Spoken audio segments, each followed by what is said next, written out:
Hello everyone and welcome to a new discussion which we are going to have on why to study groundwater. But before that I would like to discuss a few things. First of all, I have already discussed two lectures or two discussions on importance of groundwater or overall water also. And then we will be having few more basically up to 58 such discussions or lectures on groundwater engineering. However, one might be thinking about the resources, what are the resources, where to read further and so on and so forth.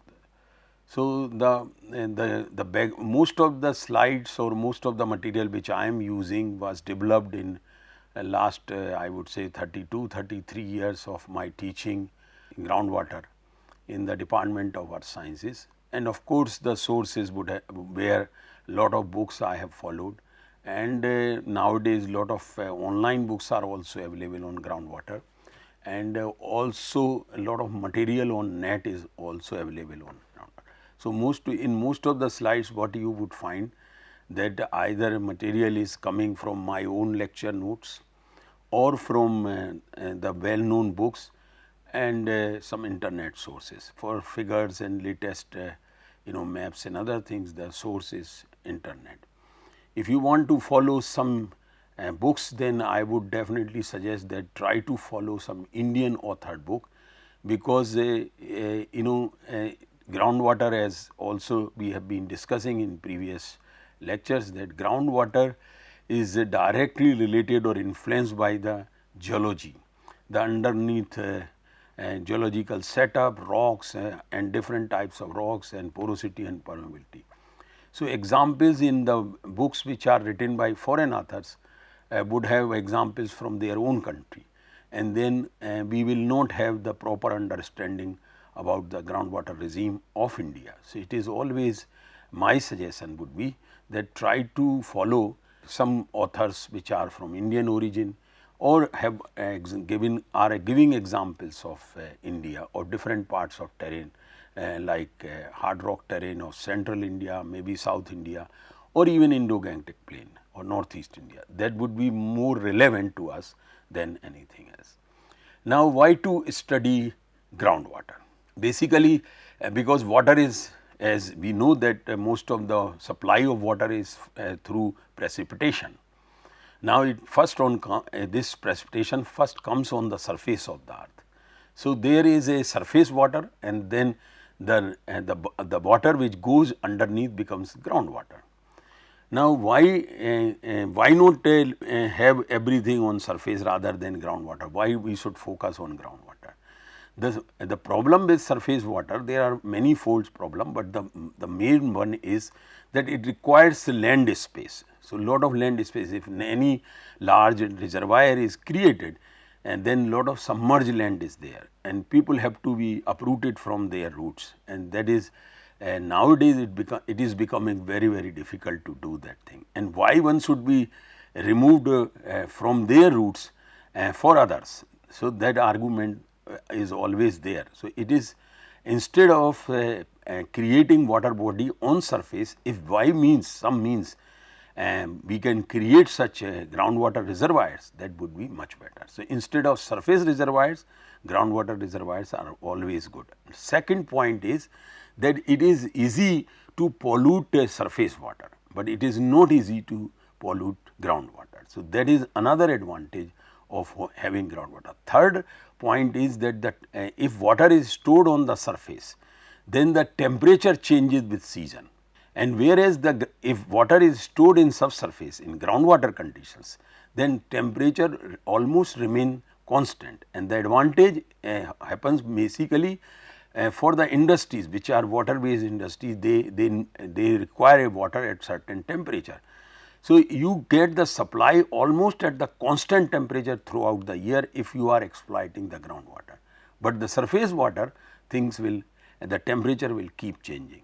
That is why sometimes we people say that in winter the water which is coming from tube well is warm. No, actually it is not warm, neither it is cold. It is the temperature is constant. We feel warm or cold depending on the season which we are having. For example, if it is winter season, we feel that the groundwater is warmer or sometimes people say hot, and whereas in monsoon season or in summer season we feel that groundwater is cold, but it is not. Actually the temperature of groundwater remain almost constant, and that is another big advantage. There are some other advantages also which we will be discussing when we will discuss surface water versus groundwater. But initially I thought that I should bring this point that why to study groundwater, because these are the major advantages associated with groundwater. Now, as you know that the India, this point also we have discussed in the previous, that India is a water rich country because of rainfall which we are receiving is quite sufficient. Only the problem is the management of that water, especially when the precipitation occurs.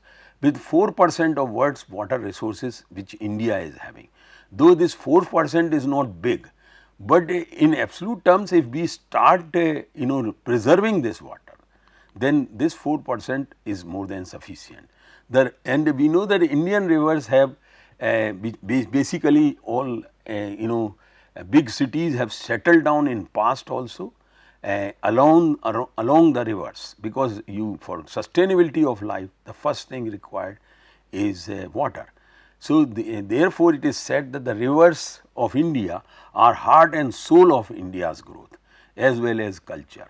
And if large rivers are there, they were being used for navigation like Ganges, Brahmaputra. These are the rivers which have been in past also have been used for navigation, apart from some other rivers also. But navigation, what I means large ships were going from one place to another.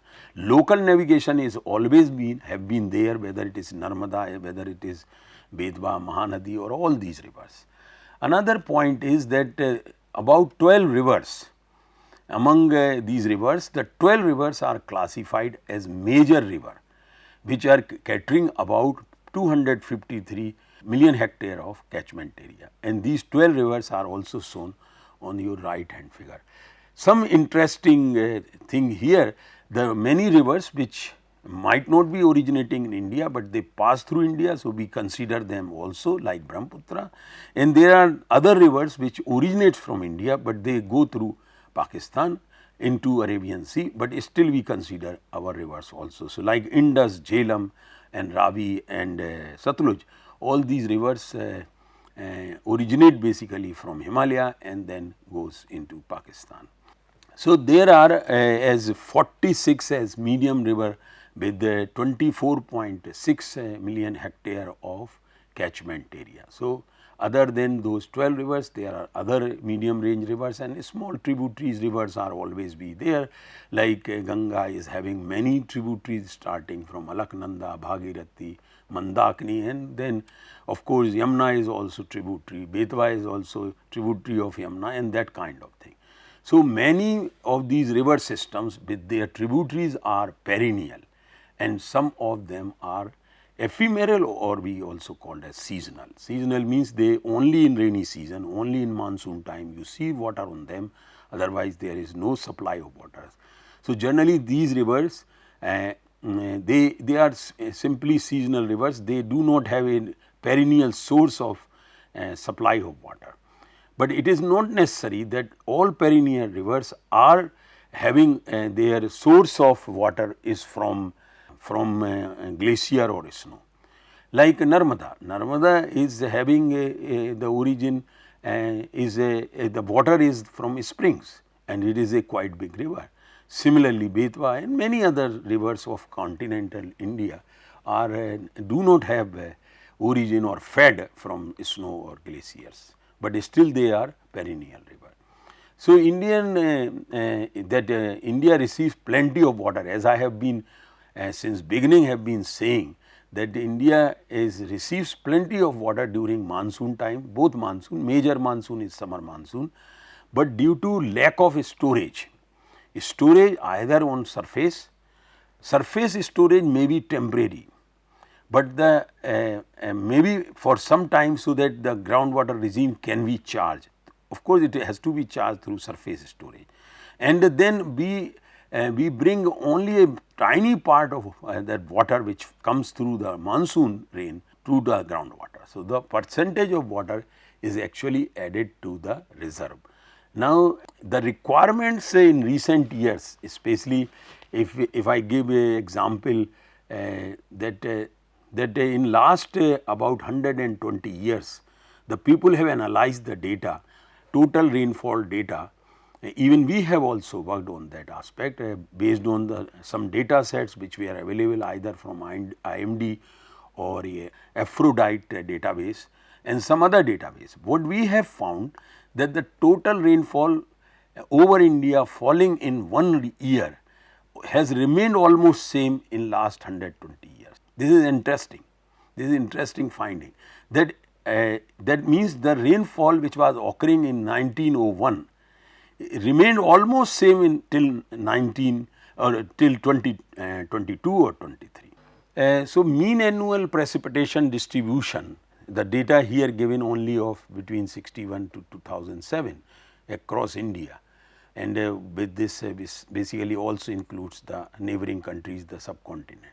And you can see through the legend that maximum rainfall in India we are getting in northeast India, and then when we move from east to west the rainfall is reducing.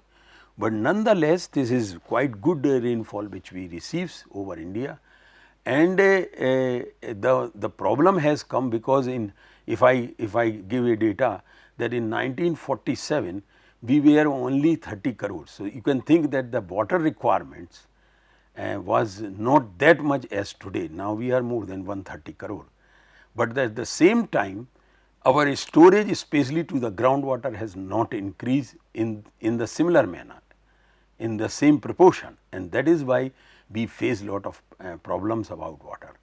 And as also estimates suggest that about 98% of monsoon rainfall goes as a waste, as a surface runoff. So, through the surface runoff it is wasted and either it goes in the Arabian Sea or Bay of Bengal. So, by some means, by delaying this runoff, creating check dams or other reservoirs techniques or other groundwater recharge techniques, we can, if we can reduce this surface runoff just by 1%. So, instead of 98%, if we can bring to 97 or 96%, then our groundwater regimes would be very rich with water, and for decades we can solve the water problems in the country. Anyway, that discussion we will also have extensive discussion when we will be discussing about the recharge, how to solve the problem, and the solution I have just indicated here, but in future we will discuss more. So, this is the point which I was bringing, that see that a large part of India is having a very high to extremely high water stress. The red parts you are seeing, especially the western part. Even some parts of Indo-Gangetic plains, they too are having water scarcity, which is very unusual. But the same time you are having in the center, you are having the the population density that also you are seeing, and this population density indicates that where the more water is required and where basically the recharge regime or recharge has to be improved to the groundwater. So, we know where to do it, we know what to do it, only thing it is required to do it on the ground. So, ironically less water is available where more people live, and where because more density of people means more requirement of water.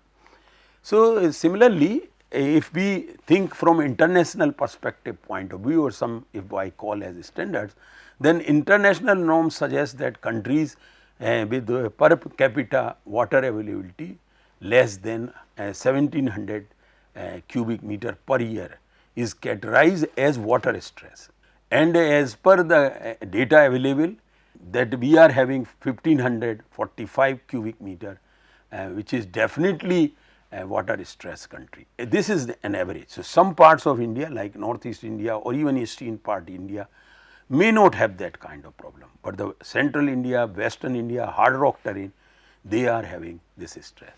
So, we this gap between 1700 to 1545 cubic meter can be filled by improving our groundwater recharge and groundwater regime. So, further studies have showed that the projected per capita water availability will further reduce to 1401 cubic meter and 1191 cubic meter by 2025 or 2050, and that means we are going to face more problems. But we can find the solutions are just in front of us. Anyway, so sector wise projected water demand in India, this is all projected data, things may change, but this is how the people predict that for irrigation what is required today and what is available today, what is going to happen in 25 and what is requirement is going to be in 2050. So, our requirement is going to increase in 2050, but we will not have sufficient water if we do not change our approach towards the groundwater recharge or better management of groundwater overall. And drinking water also, same with the industry, same with the energy. Energy, a lot of water is being used to generate energy. It is not the renewable energy I am talking, because in hydropower projects or runoff river schemes, the water is not wasted, it is reused basically. That is why it is renewable energy. But water is used in thermal power plants, and large energy in India, electricity is generated through thermal power plant, where large amount of water is used. So, that water is required for generation of energy. So, that if that continues, we will have more demand for energy. So, we have to shift our energy generation techniques from thermal power to maybe more renewable resources or maybe solar. So, then this requirement can be reduced, and there are some other for other purposes also the requirement will keep increasing for the sustainability of humans and many other things which are running. So, if we see that what is hydrogeology of India, that means from when we involve the or when we bring geology, that means we are talking about the rocks which are in relation with the hydrology or basically groundwater. So, what we see on the left side that we are having different lithologies are there, and not much detail, but it is a simplified map that we are having in the Indo-Gangetic plain, alluvial plain, then other formations are there. Large part of India is having Deccan trap, mainly in the western part like Maharashtra, Madhya Pradesh or some part of Gujarat, it is all occupied by Deccan trap. And water problem in Deccan trap is also quite big relative to what we get the water easily in Indo-Gangetic plain. And then we are having some granite basement like Bundelkhand, craton and other cratons are there also in the South India. So, this is the on the left side what we are having geology, and then which are the rocks which are more suitable. Of course, alluvium which are located in Indo-Gangetic plain and some other valleys areas are good for finding water, good for recharging the groundwater regime. But water is also required in hard rock terrain, because almost everywhere people have settled there, they require water. So, for area specific research or area specific approach is required to improve our groundwater management or overall water management. That is why I said in the beginning that the books which have been written by foreign authors, they may not give any such Indian example, they may not understand our geology. And if they do not understand our geology, then that kind of literature may not be very useful for us. Further, 54% of India's groundwater wells are decreasing. This is another very alarming situation. Why decreasing? I have already indicated that the population has grown compared to 1947 almost 4 times, but our storage in groundwater or surface water has not proportionately increased in the same manner, and that is why scarcity is there. But the problem when there is a problem, there is also solution of.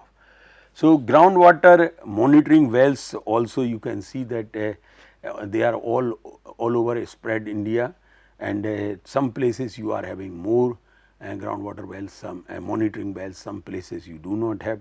But nonetheless, the green areas are showing that you are having some better conditions, and whereas some other areas you do not have those conditions. So, at the first part of this we are going to close this discussion. In next we will continue discussion on this aspect, that why groundwater is important, why to study groundwater. So, thank you very much for time being. Bye bye.